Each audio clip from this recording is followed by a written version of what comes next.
We would like to invite you to the Blue Table,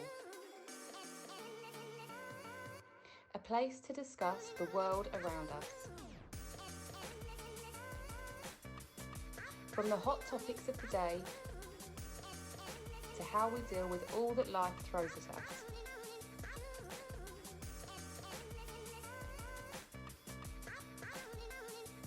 With experts and professionals joining us to help guide us along the way.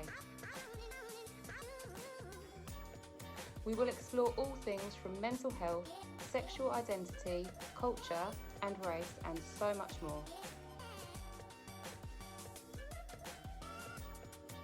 So, pull up a chair and join us for the Blue Table Talks. So we're going to talk about mental health today, and you work for Mind. Yeah. And your name's Jeanette. Jeanette Skipsey, work for Mind in the local area, but we're also associated with sort of National Mind, which is England and Wales. Okay. And what do you do on like a day-to-day basis? Well, my job, and the same as a lot of people in our organisation, because we're not for profit, we have different heads. So my title is Market Development Manager these days. So what I do is I promote our services within Bedfordshire, Milton Keynes, but I also head up our training department. Right. So, and the education there could be coming out to colleges like here. It could be going from any age at schools, from 4 years, right the way up, to sort of 18, 25. We work with colleges, universities, general public, but more importantly these days, we work with employers.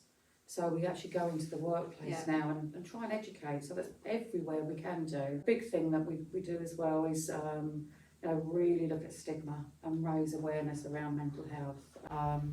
Our organisation has doubled in the last year because of the need and the gaps in provision in mental health. Yeah. And so where the gaps in provision, so what's happened is the NHSs, the mental health trusts, Mind, we've all got together, and it's this new transformation across the area that we're working on. So that's to fill gaps in provision where somebody might not be able to access services 24/7. What happens when the waiting lists are too long?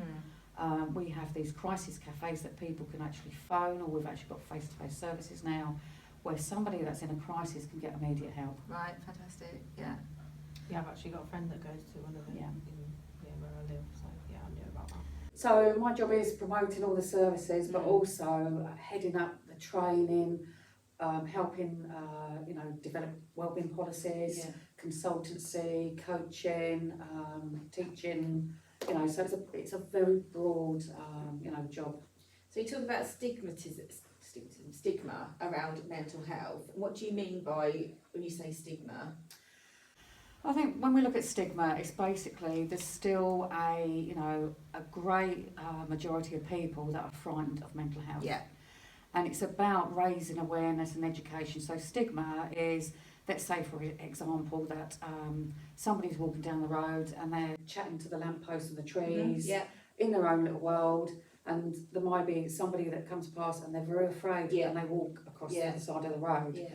It's because they don't understand. Yeah. And a lot what happens is the press and the social media, they put out publicity to say schizophrenic has killed the dog and his mother and two people walking down the street. So what that does, that infers fear into people's minds. So that raises stigma. So social media is a really good thing for raising awareness, but also you could have that one thing that actually frightens people. Yeah. So I think stigma is basically, and I'll give you an example, one of the statistics is people that have mental health problems and they actually disclose that to their friends. Out of 10 people, there's probably only 3 people that will actually stay friends with them because they've actually exposed that they've got a mental health diagnosis. But that's because they don't know how to deal with that person with mental health. It's because they're unaware, fear, some people lack of education, people feel they're going to say the wrong things. But the other thing, if you've got somebody that has got a mental health problem, let's say depression, anxiety, it may change their routine, so they can't go out and do the things they did with their friends, and they become more and more withdrawn. And what happens is friends start to think, well, if they can't be bothered, I can't be bothered too.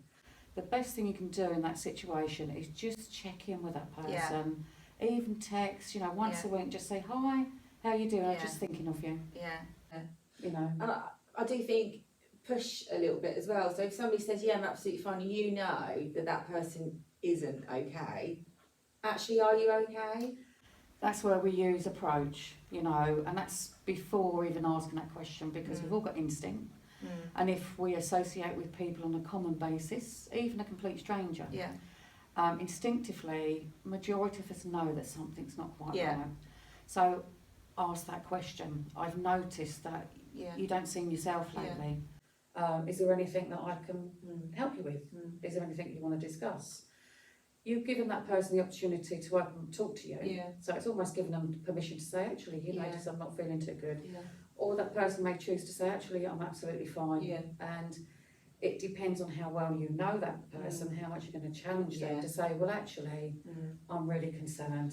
And sometimes, personal experience, you've got to pick that right moment. So maybe not that day, maybe another day later when you're in a different environment, or you're having a cup of tea, or you've gone out for something to eat, and maybe it's a bit more informal, and you can say, are you actually all right? I'll get a bit of a vibe that you're not okay. And then maybe if you feel like you can't deal with that, and it's too much for you personally, maybe you can ask somebody else to talk to him, or refer him to somebody else, or lighten your load of that person and ask somebody else to help you. I think one thing there, if you're going to approach somebody, make sure you've got some time, or you say to them, can we catch up at 10 o'clock today? Can we have a coffee? So I think if you open that question and approach them, you need to make provision to spend some time with them, because what do you think you're saying to somebody? Hi, how are you? I'm a bit concerned if you haven't got time for that person. Absolutely, and you haven't got the mental capacity yourself to deal with their mental illness or anything that they've got going on. You need to be able to take that on, and sometimes you might not be emotionally stable enough to deal with that. And I think more so referring, that's very important too, but I think referring to the person that we've noticed something's not quite right. If we just say, hi, how are you? It's another person that actually, well, I'm not that important. You're giving them that signal. But quite rightly, if you're not in a good place, you shouldn't be asking those questions, but perhaps talk to somebody else. Email, text, telephone, say, I'm a bit concerned about this person. So sometimes we have students that come into student services that will raise concern for another student. So they'll say, like, my friend doesn't seem right at the moment, or they're a bit upset, or they've had a breakup, or they're worried about exams, or anything that's going on in their life. Sometimes if you feel like you cannot approach that person, or you feel like you're going to say the wrong thing, or you're going to not give that person, like you said, that quality of time and that capacity, if you can talk to somebody else and say, Naomi, my friend's not right at the minute, and we say, okay, why don't you bring them in and we'll have a chat, or I'll go and find that person and we'll sit down and have a conversation. And sometimes just taking that little responsibility off of your shoulders and passing it on to somebody else. Absolutely. You've done your bit, but it's not all on you. Yeah, absolutely. So, and I think that's one of the common things really. If you've got, let's give you an example, where you've got organisations where we've got mental health first aiders or health champions, that they are all volunteers, but they're designated to support somebody that's not really in a good emotional sort of place. But who's going to support those people? When they're being bombarded with emotional health problems. So it's very important that there is somebody else to refer that person to, a signpost, or just have a general chit chat with somebody. You don't have to go too deep into things. And sometimes it's easier to talk to someone you don't know. Absolutely. Yeah. This is my thing at the moment, is I say to people, sometimes if you're married, or you've got a boyfriend or a girlfriend, or whatever your relationship status is, or a parent, sometimes you can't talk to that person because they know you too well. Absolutely. And they cannot take that relationship away. So if your husband's come home and he's had a bad day at work, you're like, oh God, it's the same thing all the time. Because you're hearing it all day and you cannot switch off that relationship. And actually sometimes it's easier to talk to someone who doesn't know you. And I think, we look at relationships, we all, some people don't really have that social ability with relationships, so it might be just a couple of people. But I think generally we have different people for different things. Like when somebody comes to college, it's because education and some social aspects, but that social aspect might be someone might want to play football, or somebody might want to go and pick daffodils, so we all pick different people for different things.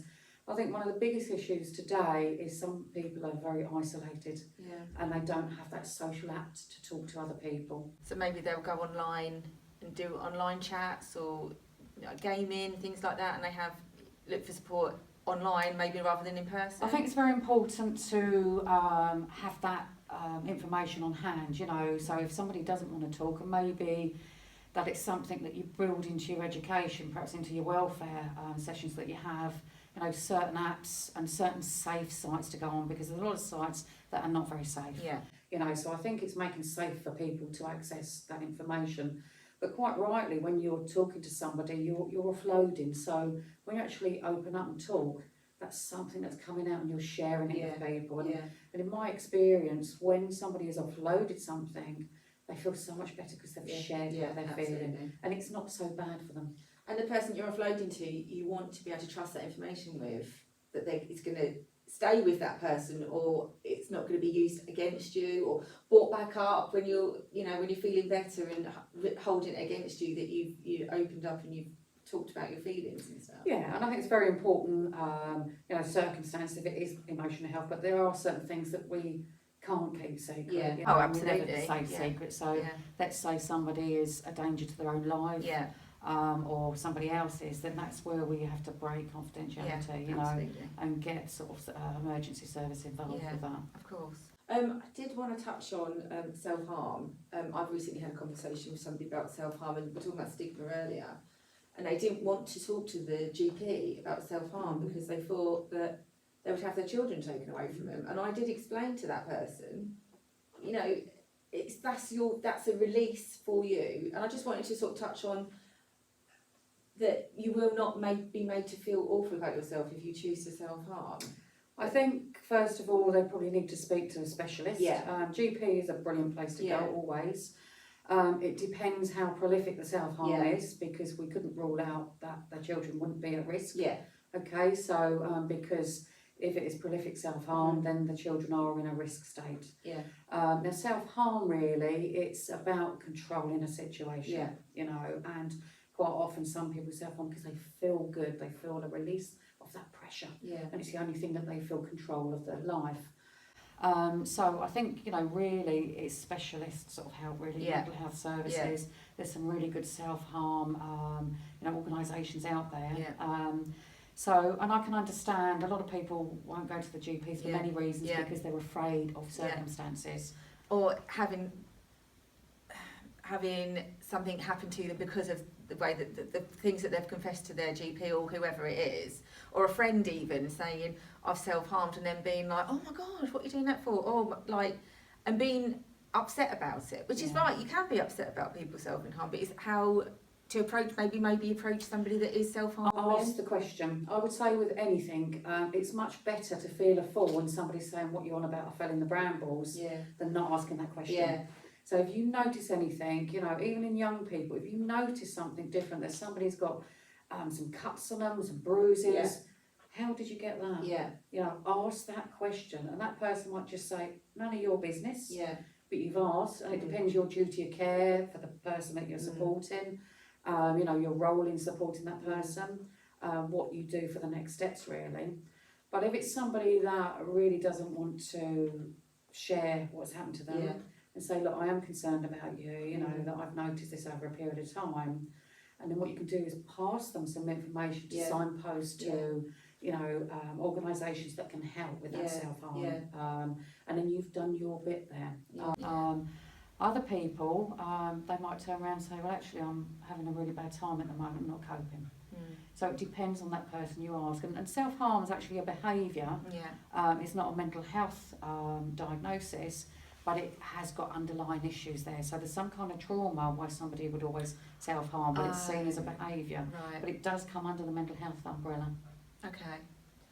I'll touch on another couple of things. I think what we talked about off camera, didn't we, is that sometimes you don't realise that you're having a mental health episode or issues, and actually somebody approach you and say, I think you're suffering with mental health. Actually listen to that person, because like you said, you can't see it yourself.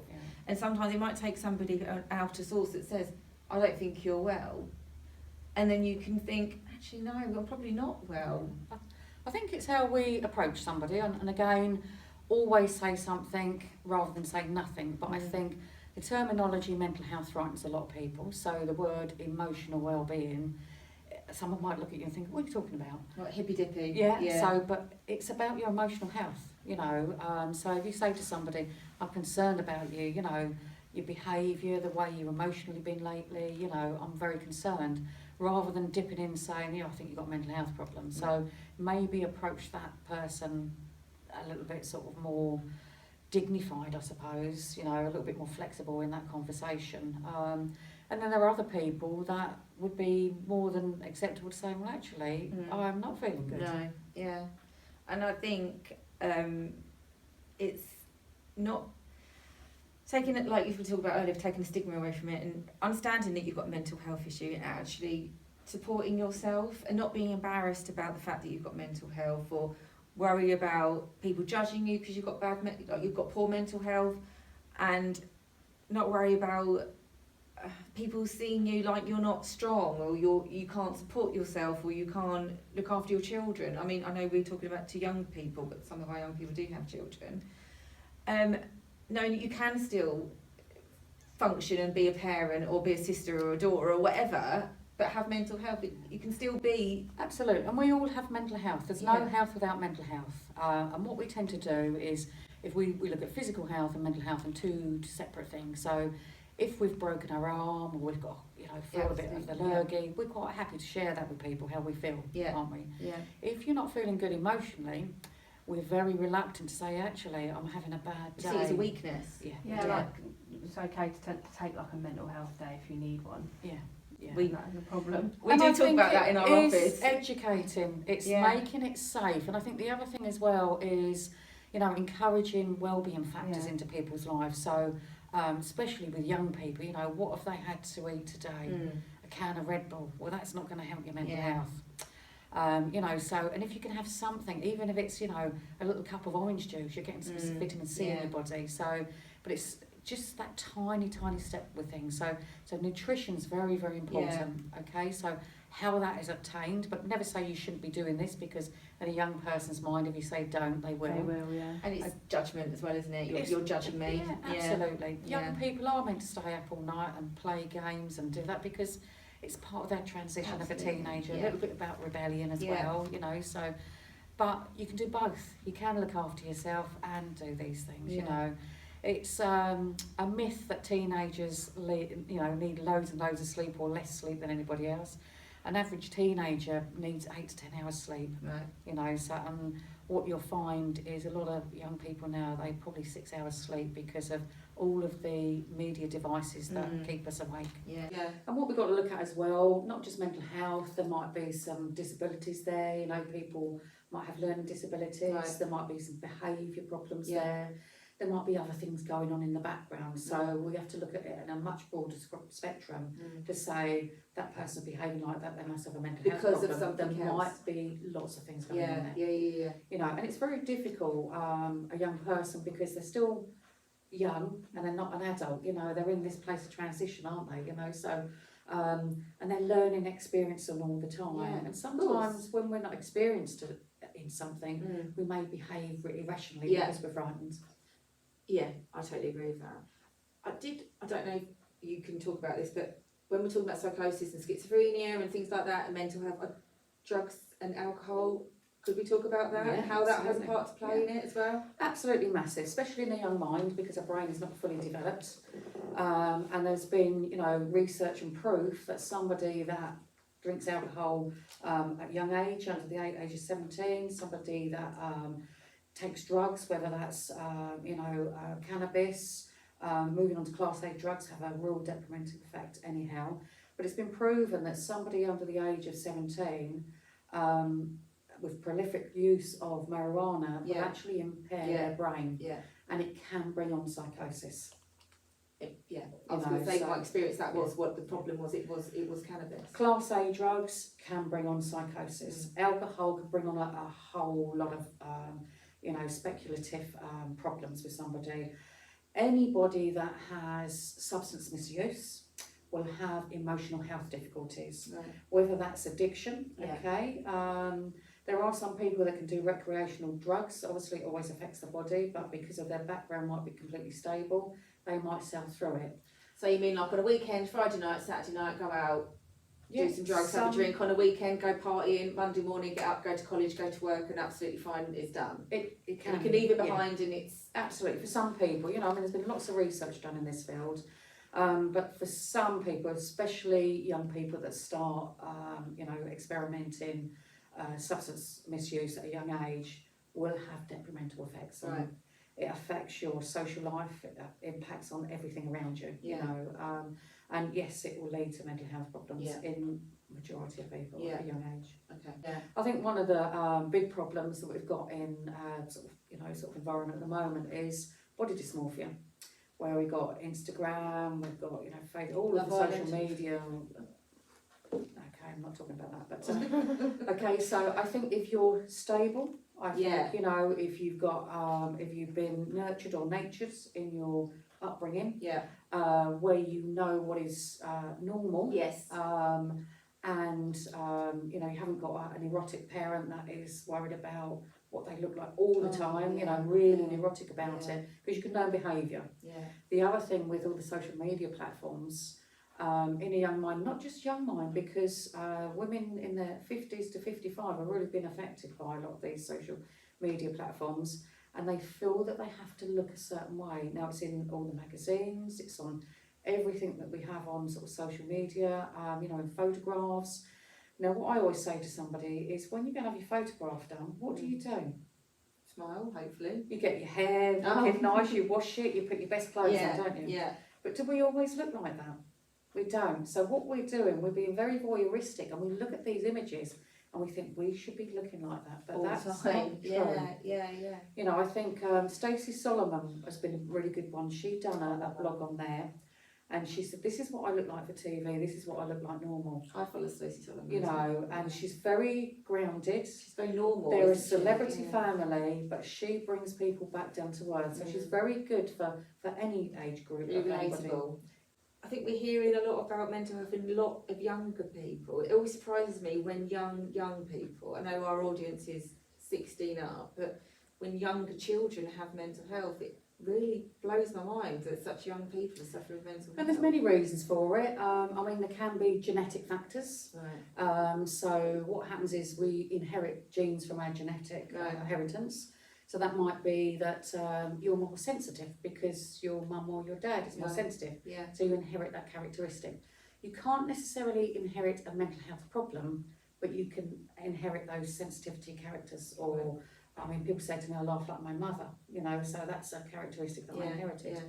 Now, the other thing which is behaviour. So if you've got a guardian or a parent that is afraid of spiders and you're exposed to that when you're young, there's a good chance you'll learn that behaviour. So if you've got a parent that displays anxiety or depression or some kind of other emotional health disorder, there's a good chance that you will inherit that behaviour. Yeah. So it's sort of nurture versus nature. So thank you very much for our chat today. I hope everyone found it really interesting. Thank you to Naomi. I personally found it really interesting. So if anybody is having struggles with mental health, can you come talk to us in student services? There's always so many student services. You can contact us on Teams, you can email us, you can ring us, you can, any way you want to contact us, and we can do referrals. Obviously, Jeanette touched on the apps, so have a look at those. There's lots of resources out there for you to tap into however you want to do it. And we hope that you found it interesting, because we really enjoyed it.